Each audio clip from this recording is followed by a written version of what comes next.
Welcome, adventurers, to a deep dive into the lore of Doresain, the enigmatic King of Ghouls in the Dungeons & Dragons multiverse.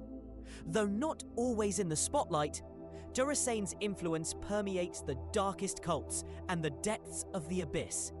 Whether you're a dungeon master seeking inspiration for an undead antagonist, or a player delving into forbidden knowledge, you'll find Doresain's tale both haunting and fascinating. Doresain's origins are as unsettling as his domain. Once a mortal so consumed by hunger that even death could not end his cravings, Doresain was ultimately raised to demon lord status by Orcus, the Prince of Undeath. Orcus is one of the most powerful and feared beings in the abyss, and found a kindred spirit in Doresain's obsession with devouring flesh. This connection forever entwined Doresain with the monstrous hunger of the ghoul. As the first true ghoul, Doresain is said to have devoured his own kin, starting the bloodline of all ghouls in the abyss. These ravenous fiends are known for their paralytic touch and their eternal hunger. Doresain became their king, the archetype from which all other ghouls descend, and his lair in the Ghoul Kingdom of the White Kingdom is a reflection of his insatiable appetite. The White Kingdom itself is a notorious layer of the abyss. Unlike the chaotic and ever-changing nature of many other abyssal realms, the White Kingdom is a sprawling domain of endless catacombs, bone piles, and rotting flesh. It is here that millions of ghouls scavenge for prey, ruled over by Doresain, who sits on a throne made of skeletal remains, always feasting, always hungry. Doresain's relationship with other powerful fiends is a twisted one. His patron, Orcus, once bestowed favor upon Doresain and allowed him to rule the White Kingdom. However, their alliance eventually soured when the demon lord Yenogu, the patron of gnolls, led a bloody invasion into the White Kingdom. Doresain and his ghouls were nearly eradicated and forced to flee. The invasion of the gnolls was a significant turning point for Doresain. Legend holds that as Doresain's kingdom collapsed, he sought refuge in the Grey Waste, the domain of the death god Nerul in earlier editions, and later the Raven Queen's domain. For a brief period, Doresain served Nerul, learning new secrets of undeath and hunger before regaining his strength and returning to the White Kingdom once again. Doresain's cultists are rare on the material plane, but they exist in pockets of cannibal cults and necromantic cabals. Such worshippers seek forbidden knowledge about consuming flesh to gain the dark powers of undeath. In exchange for devotion, Doresain is rumored to grant his followers abilities to paralyze their victims or resist the fears of the grave. For dungeon masters, a Doresain cultist can make a particularly gruesome villain or NPC. The King of Ghouls is not worshipped in the traditional sense like many deities. Instead, ghouls and some mortals pay him respect through acts of devourment and sacrificial feasts. Ghouls who distinguish themselves with great acts of cannibalistic horror may become Doresain's favoured servants, gaining greater powers and sometimes even audience with their lord in the crypts of the White Kingdom. Doresain's symbol is often depicted as a white skull with gnaw marks around the edges, or a skull crowned with gnawed bones.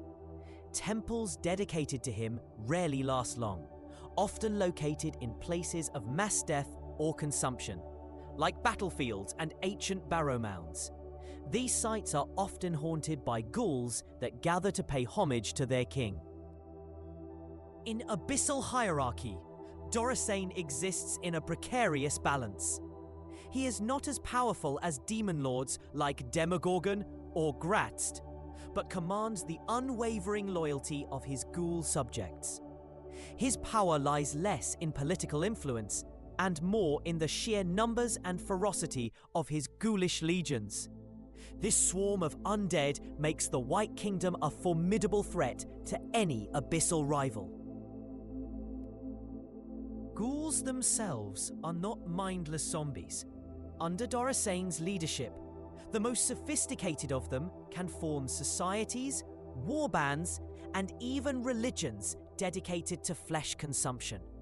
The fact that these societies exist in the abyss and on the material plane is thanks to Doresain's teachings, which are passed down through ancient chants and sacrificial rites.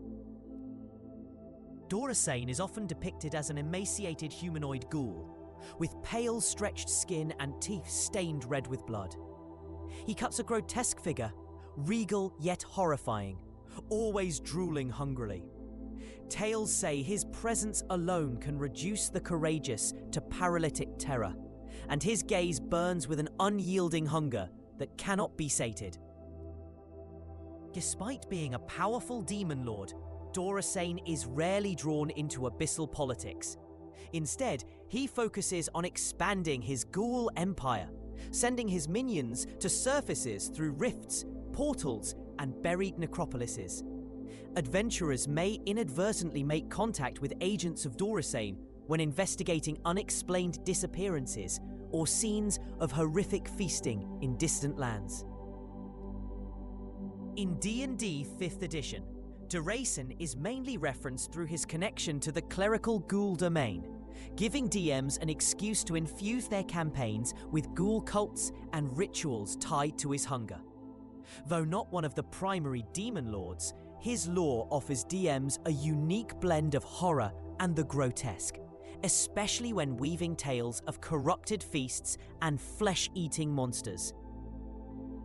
Doresain's myth hints that he taught his favoured mortal priests the blasphemous rite of flesh communion, a mockery of Holy Communion, where devouring the flesh of sentient beings is believed to impart the strength and memories of the consumed. For player characters, discovering or being targeted by such a cult can be the makings of an unforgettable horror-themed campaign. Interestingly, Doresain's ghouls are some of the few fiends known to be able to feed on both mortal flesh and the essence of other undead.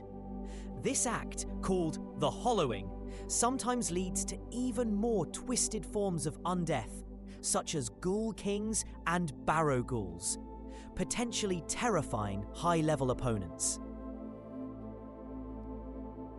The White Kingdom is not only a realm of ghouls, it is also said to be haunted by the spirits of those consumed there, creating an eerie overlap of the undead who hunger and the souls who eternally suffer. DMs can use this as the basis for ghost-haunted catacombs, or as a source of dark knowledge guarded by restless spirits bound to Doresain's curse. Doresain's relationship with Orcus remains deeply strained. Although once a favoured servant, Doresain's independence and his ability to withstand Yeenoghu's onslaught has earned a measure of reluctant respect, but also suspicion. Orcus may sometimes send agents to test Doresain's loyalty or undermine his rule, creating opportunities for party intrigue.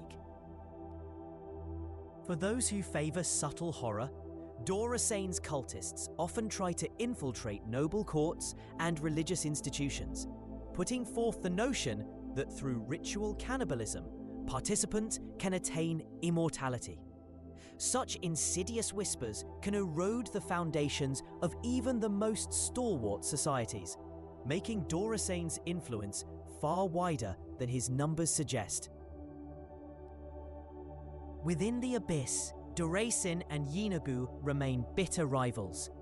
Gnolls despise ghouls, and there are layers of the Abyss where war between their servants is unending.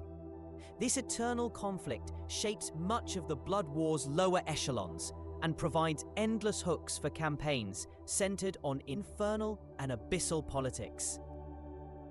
DNs looking for adventure hooks around Doresain might use the sudden eruption of a ghoul plague, the discovery of a White Kingdom portal, or the rise of a cannibal cult leader claiming visions from the King of Ghouls. Doresain's reach into the material plane is always hungry for new victims and fresh converts. Few mortals have ever encountered Doresain and survived. Those claim to have returned from the White Kingdom speak of banquet halls where the shrieking souls of the devoured are forced to wait upon ghoulish lords, forever carrying platters of dismembered limbs for Doresain and his court. The King of Ghouls is often underestimated, as his power is diffuse rather than direct. Yet when the ghouls unify under Doresain's banner, the results are cataclysmic. Horrific plagues, cities left in endless night, and entire tombs gnawed down to nothing. Fear of such events has led some societies to outlaw or hunt clandestine cannibal cults, always wary of Doresain's shadow. Despite their fiendish nature, Doresain's ghouls sometimes interact with mortal necromancers, striking bargains in exchange for assistance in creating new undead or portals to the White Kingdom. This can escalate local threats to epic levels, especially when the ghoul cult gains access to increased power or forbidden magics. Doresain's weakness, if he can be said to have one, is his all-consuming hunger. It can distract him, making him vulnerable to clever manipulation by both planar rivals and ambitious mortals.